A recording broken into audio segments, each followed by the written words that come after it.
Oh, didn't see you there. I just got back from playing the videos game. Yeah, they're pretty good and all, but man, I did not set up shortcuts. I've been here God knows how long, and now I appreciate the fact that a lot of us have cursors. You know how hard it is to do anything when you're actually there? It's ridiculous. Everything is so unnecessarily big. It's pretty ironic now that I think about it. I can't even find my way out of the desktop. So I've just been mainly playing shit on my desktop. You know what? It's time to change the fact. Time to look for a way out of this stinking desktop.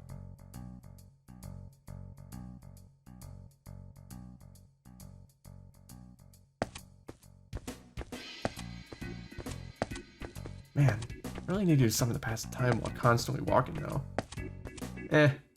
I'll just ramble on and on about video games again. Nothing bad's gonna happen anyway.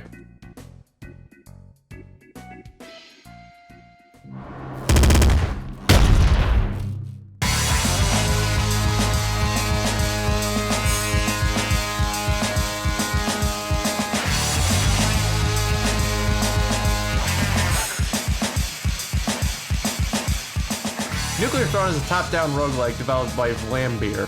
Basic premise is the world got fucked by boomers and now it's generic apocalypse place number 5423. Who cares about that? There's this throne that's totally nuclear, bro. It might do something you sit on it. Yeah, that's totally a reason to go for die 4. Originally, you started with only 2 characters, Fish and Crystal. Fish can roll and get more ammo, and Crystal can know you projectiles, unless they're lasers or sticks. You'll unlock other characters along the way, like Eyes, someone to work with the NSA. He also has telepathy powers and can pull items and enemies towards them. Melting, who has a constant amount of Gen Z mood wrapped in one character. They're also a JoJo fan because Melting can explode corpses, but can die in basically one hit. We also got Plant, who's fast and spit the weed at people, making them high and slow down. YV, he can fire 2 bullets at once. Steroids, who ones up YV by dual wielding 2 guns at once, because apparently you need steroids to hold 2 revolvers. We got Robot, who can chomp guns for HP and ammo, and also find better guns early. Chicken, who watches too much anime and says, fuck guns, she can throw weapons at enemies. Also, when she dies, she'll have a temporary period where she can try and find health before actually croaking. Rebel, who can perform blood rituals to summon the souls of the dead as allies before they're cast back into hell. She also gains health when going to portals. Well, that's useful. Or a radiation doggo who can shoot to whoop enemies to death. When sacrificing XP, but I'll get to that later. And has the ability to pick up an additional mutation. And Rogue, who has the Call of Duty airstrike kill streak and can airstrike enemies, but if not paying attention, can airstrike herself. Also, she's running from the police constantly because she kept team killing her clan and they want revenge. There's also 2 secret characters, but I didn't get them all. You also find various amounts of weapons, including pistols, shotguns, screwdrivers, wrenches, laser guns, miniguns, shotgun that fires big balls, shotgun pellets and exploding more shotgun pellets, flamethrowers, bazookas, and corpses. Along with blowing people's heads off with you'll notice that enemies drop green shit when they die. That is in fact weed, or rad as the gamers call it. If you collect enough weed, you'll level up and gain a new ability, or mutation as the cool kids say. The police do not drop weed, because where they come from, weed has not been legalized. Also, the mutation thing, that might have something to do with it. Some abilities everyone can gain, like Euphoria, which slows down enemy bullets, Anchor Arms, which doubles ammo count, Gamma Guts, a good no you to early contact damage enemies, and the Throne Butt, which gives user a powered up version of their active ability. Some examples including giving steroids the ability to regen ammo for the opposite gun, which is really useful if you use 2 guns of the same ammo type. YV can, instead of shooting twice at once, can shoot 4 times at once, and also reload 3 times as slow, so that's useful, I guess. And Melting, which... Killer Queen was すでにドアノブに触っている. Yeah, that. Oh, that's useful though. In a typical run, you'll encounter the desert, the sewers, the scrapyard, the crystal caves, the frozen city, the lab, and the palace in that order.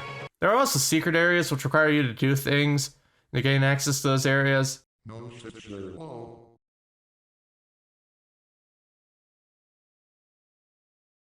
Where was I? Oh, yeah. At the end of the desert, scrapyard, city, and palace, you'll encounter a boss. This includes Big Bandit, the boss that everyone who's good at the game is like, wait, that's a boss. Big Dog, who lives up to their name and can fire slow homing missiles at you. Little Hunter, the worst piece of shit in the entire game. And finally, the throne itself. What? You thought you could just walk up to the throne and sit on it? No, you gotta prove yourself first, idiot. I'm sorry. Gameplay is very fast-paced. A typical full run lasts around 10 minutes. While this might be seen as very repetitive, the variety of characters, weapons, and the fact that it's really fast-paced kinda negates the repetitiveness. In one run, you might play as Fish and get a shotgun, and then later on get a slugger, which is like all the shotgun pellets condensed into one bullet. Or you'll play as Crystal and later get a minigun. Or you'll play as Melting and get a toxic crossbow. The possibilities are endless!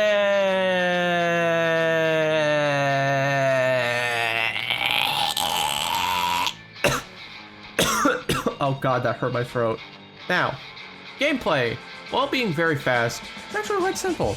You move around with WASD, shoot with left click, ability with right click, and interact with E. There's something satisfying with such simplicity. Moving around fast and killing enemies with shotgun reminds me of playing a movement-based FPS.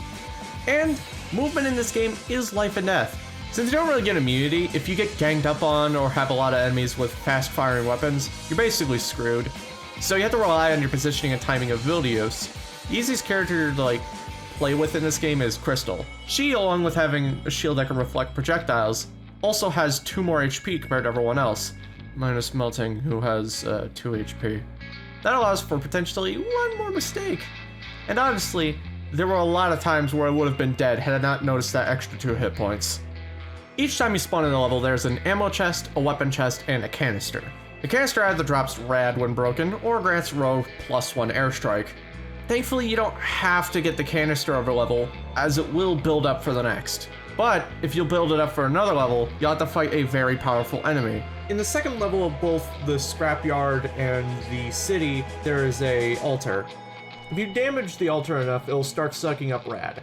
Get that rad high enough and destroy it, and you'll be able to access the vault. In the vault, you'll be able to choose a crown. Crowns allow for interesting buffs, but also inflict a debuff as well. For instance, 1 crown can allow you to get an additional mutation, but with the drawback being you can only choose 1 mutation per level, or 2 if you pick horror.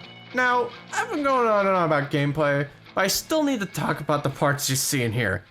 You know, the presentation, so just really get you going with that. Wait a minute. Is that a door? The graphics are very low resolution. Now, with the low resolution, weapons are actually good looking too. They rotate very smoothly with the low resolution, with it actually fitting the resolution itself. My gripe with sprite animation is that when they rotate a sprite, it just looks like the pixels are rotating, and not that the sprite looks like it's being rotated, you know? So I actually appreciate it when the sprite rotates and it actually looks pretty proper. Now, the music in the game complements the mood of the journey. When you start out of the desert, it's metal, it's fast. It shows the determination of the characters ready to go on the voyage to the throne. Boss themes always are intense, knowing that these things can and will kill you. But as the journey continues, main area songs start getting slower and more bleak, as the effects of the apocalypse start showing its true colors. The palace being the bleakest of them all. Quiet. Dead. You know, if you can actually hear it through all of the... But you do definitely know one thing. You need to get to that throne, and you need to sit on it. If only it were that easy.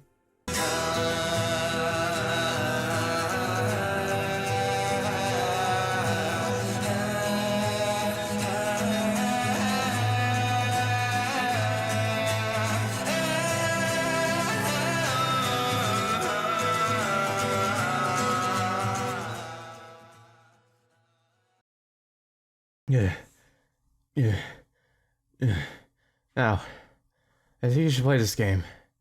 It's really fun, it's really fast-paced, and it's quite difficult. It even has co-op multiplayer. But it's local play only, so a mod has to be installed in order to play online. But honestly, it's worth doing that. Whew. I think I'm done rambling about a video game. Probably wasn't even a review at this point, but hey, got to a door, that's all that matters. I gotta go now. So see you later.